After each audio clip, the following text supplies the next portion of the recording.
Episode 8 இன்னைக்கு சதுரங்க வேட்டை பார்ட் 2 நடக்க போகுது. மறுபடியும் சோஜி விளையாட்ட ஆரம்பிக்கிறான். 2ஆவது எபிசோட்ல பார்த்தோமே அந்த விளையாட்டு தான். ஆனா இந்த தடவை பக்கத்துல இந்த பொண்ணுக்கு பெருசா இன்ட்ரெஸ்ட் கிடையாது. எப்பயும் போல கதை ஓட்ட போறான்னு நினைச்சிட்டு இருக்கான். கதை தான் ஓட்ட போறான், பட் இன் டிஃப்ரெண்ட் வேலை. ஒரு பக்கம் ஒட்டுமொத்த சோல்ஜர்ஸ், ராஜா, இவங்க எல்லாரும் இருக்காங்க. அதுக்கு ஆப்போசிட்டா ஒத்த ஆள் சாதாரண சிப்பாய். என்னடா அது பித்தளத்தனமா இருக்கு.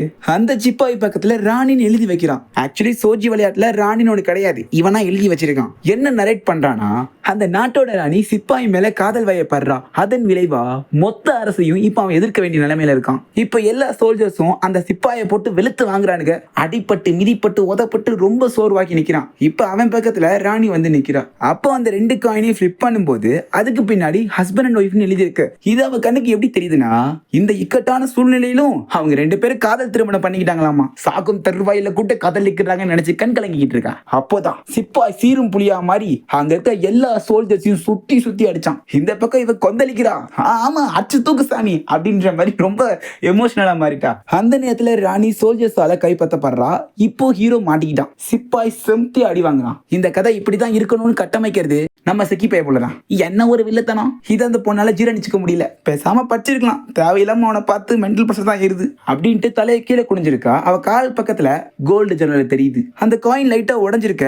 அதுக்குள்ள அப்பா எழுதி இருக்கு. இப்பதான் புரியுது, மாயாஜாலங்கள் மூலமா தான் புள்ளைய தானே அழிக்கிற மாதிரி செட் பண்ணிருக்கான். இது சும்மா விடக்கூடாது அப்படின்னு அந்த காயினை சுண்டி விட்டு அவங்கள காப்பாத்தலன்னு நினைக்கிறான். ஆனா இந்த தடவை ஒரு புக்கை வச்சு பிளாக் பண்ணிட்டான். அது சினிமேட்டிக் விஷுவல்ல ஒரு பெரிய மதில் சுவர் மாதிரி. இவங்க 2 பேரும் விளையாடிட்டு இருக்க இந்த நேரத்துல வாத்தியாரே செகிகூன் நான் விட்டதுல இருந்து படின்னு சொல்றாரு. இப்ப அவன் புக்கை எடுத்துதான் ஆகணும். இவன் புக்கை எடுக்கும் போது அவ கரெக்டா அடிச்சிருவா. என்ன பண்ணலாம்னு யோசிச்சுக்கிட்டு இருக்கான். வேற வழியே இல்ல, புக்கை எடுத்துதான் ஆகணும். புக்கை எடுக்கிறான். ஆனா அதுக்கு பின்னாடி எக்கச்சக்க படை வீரர்கள் அந்த 2 பேரையும் கவர் பண்ணிருக்கானுங்க. புக்ல வச்சு நினைச்ச தாஸ் கார்டுல வச்சேன். இவ இருந்தாலும் முயற்சியை கைவிடல. இவ சுண்டி விட்டதுல அந்த கோல்டு ஜெனரல் அங்க இருக்கிற எல்லா படை வீரர்களையும் தகர்த்து அவன் புள்ளையும் மருமக புள்ளையும் காப்பாத்துறான். ஒரு வழியா வெற்றி அப்படின்னு நினைச்சா சாரு அசிங்கமா இருக்கிறாரு. அப்ப நான் பாடம் நடத்தும் போது பராக் பார்த்துட்டு இருந்தியா, செக்கி கொண்டு வந்துட்டாரு.